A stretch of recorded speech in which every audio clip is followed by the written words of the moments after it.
Hello friend, बहुत बहुत स्वागत है आप सभी का हमारे इस यूट्यूब चैनल पे। तो आज हम आपको टूर कराने के लिए आए हैं सारनाथ में, और ये आप मेरे सामने देख सकते हैं, ये है जापानीज़ बुद्धिस्ट मंदिर। और वैसे तो सारनाथ में बहुत सी चीज़ें हैं जहाँ पे आप घूम सकते हैं, लेकिन आज हम आपको टूर कराएंगे इस मंदिर का। सारनाथ में एक अद्वितीय रूप से निर्मित बौद्ध तीर्थ स्थल जापानीज़ मंदिर बाहर से सरल लगता है, लेकिन मुख्य मंदिर के अंदर निश्चित रूप से कुछ आकर्षक विशेषताएं हैं। और ये टेम्पल बाज़ार के पास स्थित सारनाथ में से एक लोकप्रिय बौद्ध तीर्थ स्थल धर्मचक्र इंडो जापान बौद्ध संस्कृति सोसाइटी के प्रशासन के अधीन है। और इसे अक्सर नीची गई सुजान होरंजंगी मंदिर के रूप में जाना जाता है, और बौद्धों के बीच में इसका बहुत प्रचार है। मंदिर की वास्तुकला विशिष्ट जापानी शैली में से है, जिसमें कि 1-2 मंजिला शिवालय शामिल है। और मंदिर की आकर्षक संरचना जापान के क्योटो में अंतर्राष्ट्रीय स्तर पर प्रसिद्ध जापानी मंदिर से मिलती जुलती है। और आप देख सकते हैं, ये है पूरे मंदिर का ये पूरा व्यू। और अगर आप मंदिर से बाहर देखेंगे तो कुछ आपको ऐसा नज़र आएगा। और इस मंदिर के अंदर आपको महात्मा गांधी की भी तस्वीर मिल जाएगी। और सामने से आप देख रहे होंगे गौतम बुद्ध को, जो कि वो लेटे हुए हैं। और जितनी भी मूर्तियाँ और चीज़ें यहाँ पे बनाई गई हैं वो लकड़ी की बनी हुई हैं। तो मुख्य मंदिर के अंदर लेटे हुए बुद्ध की एक भव्य लकड़ी की मूर्ति है, जो कि आप अभी देख रहे होंगे। और सारनाथ के इस बहुत प्रसिद्ध बौद्ध मंदिर की सभी लकड़ियाँ, मूर्ति और वस्तुएं जो कि चंदन की लकड़ी से बनी हुई हैं। तो दोस्तों, अभी हम आ चुके हैं मूलगंध कुटी विहार, और ये भी सारनाथ में है। मैंने आपको बताया सारनाथ में बहुत से मंदिरें हैं।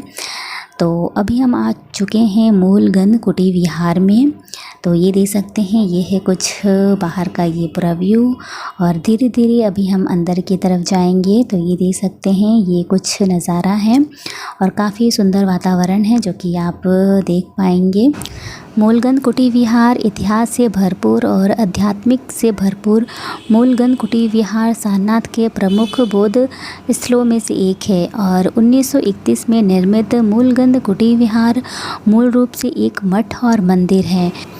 और ये आप देख पाएंगे धीरे धीरे अभी हम आगे की तरफ बढ़ रहे हैं। और कुछ यहाँ पे पोस्टर जो कि आपको देखने को मिल जाएंगे। और यहाँ पे महात्मा बुद्ध जी के बारे में कुछ चीज़ें लिखी हुई हैं, जिन्हें आप आएँ तो ज़रूर पढ़ें।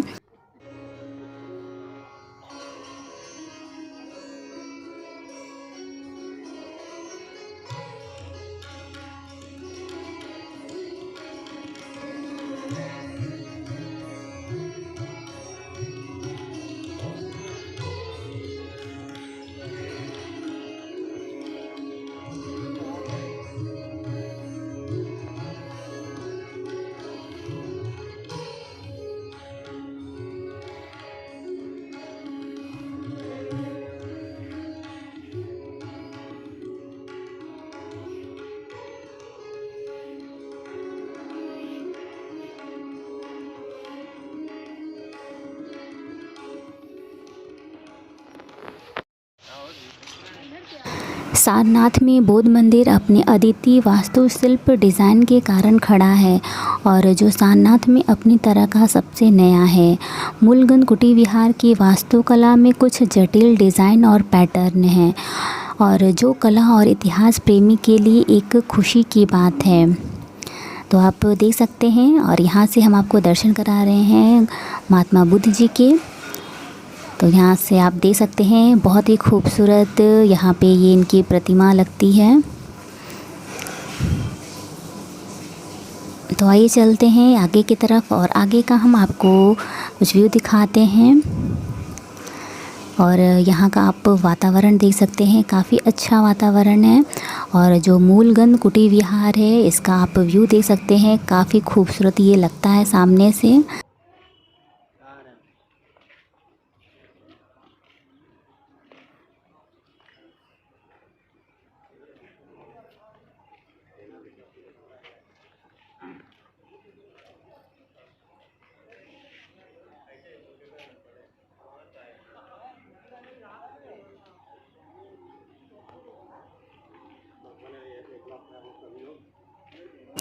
मंदिर के अंदर एक बोधि वृक्ष है जिसे श्रीलंका के अनुराधापुरा से लाया गया है और ऐसा कहा जाता है कि श्रीलंका में इस पेड़ की उत्पत्ति उस विशेष पेड़ से हुई है जिसके नीचे भगवान बुद्ध को बोध गया में ज्ञान की प्राप्ति हुई थी। और परिसर के अंदर पर्यटक मंदिर के चारों ओर स्थित विदेशी उद्यानों का नज़ारा भी देख सकते हैं। तो ये आप देख सकते हैं, यह है कुछ व्यू अंदर का। और यहीं पे बोधि वृक्ष मौजूद है जो कि आप सामने से देख रहे होंगे। और वहाँ पे 5 शिष्यों को भी दर्शाया गया है कि जब वो ज्ञान की प्राप्ति करने के बाद उन शिष्यों को उपदेश दे रहे थे, तो उस चीज़ को भी अंदर की तरफ दर्शाया गया है। तो आइए चलते हैं अभी हम आगे की तरफ।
और दोस्तों अभी हम आ चुके हैं सारनाथ के Mahabodhi society of India Sarnath में, और ये है कुछ बाहर का व्यू। तो आइए चलते हैं, अभी हम आपको अंदर लेके। भारत में बौद्ध धर्म को वापस लाने के उद्देश्य से एक श्रीलंकाई भक्त जो कि अनागरिक था, धर्मपाल द्वारा वर्ष 1881 में स्थापित Mahabodhi society of India Sarnath में सबसे प्रसिद्ध बौद्ध तीर्थ स्थलों में से एक है।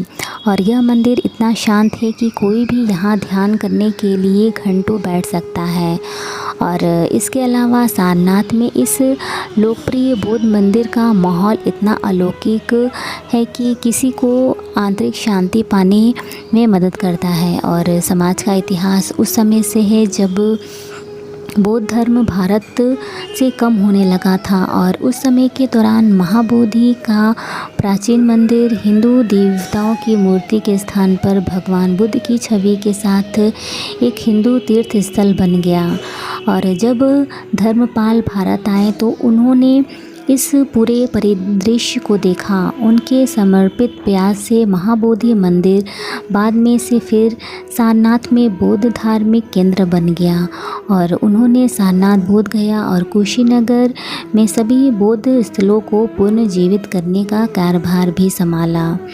तो ये आप सामने से देख पाएंगे, यहाँ पे गौतम बुद्ध जी विराजमान हैं, और पूरा मंदिर आपको बहुत ही शांत आपको दिख रहा होगा और काफ़ी सुकून मिलेगा जब आप यहाँ पे आएंगे।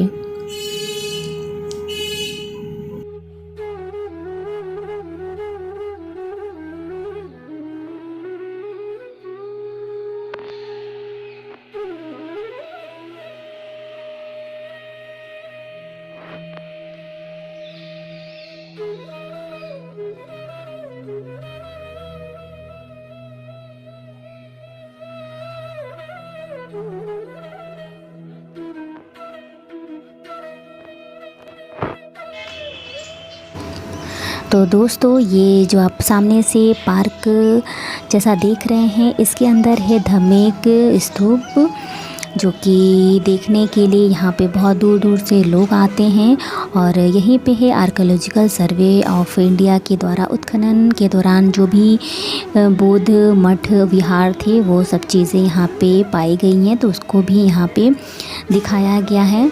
तो यहाँ पे बहुत से लोग आते हैं। तो ये आप देख सकते हैं, ये है कुछ अंदर का ये पूरा ये व्यू, और इसकी फुल वीडियो मेरे यूट्यूब चैनल पे है, तो उसे आप ज़रूर देखिएगा। और ये है कुछ बाहर का ये नज़ारा। और जो सारनाथ है वो 10 बजे खुलता है और बंद होता है 5 बजे, ये बंद हो जाता है। तो आप अगर सारनाथ को घूमना चाहते हैं पूरा, तो आप सुबह सुबह ही जल्दी आ जाइए, क्योंकि सारनाथ को घूमना बहुत ही मुश्किल है एक दिन में। तो इसलिए जब आप जल्दी आएंगे तभी आप घूम पाएंगे। तो आज की मेरी वीडियो इतना ही, मिलते हैं नेक्स्ट वीडियो में।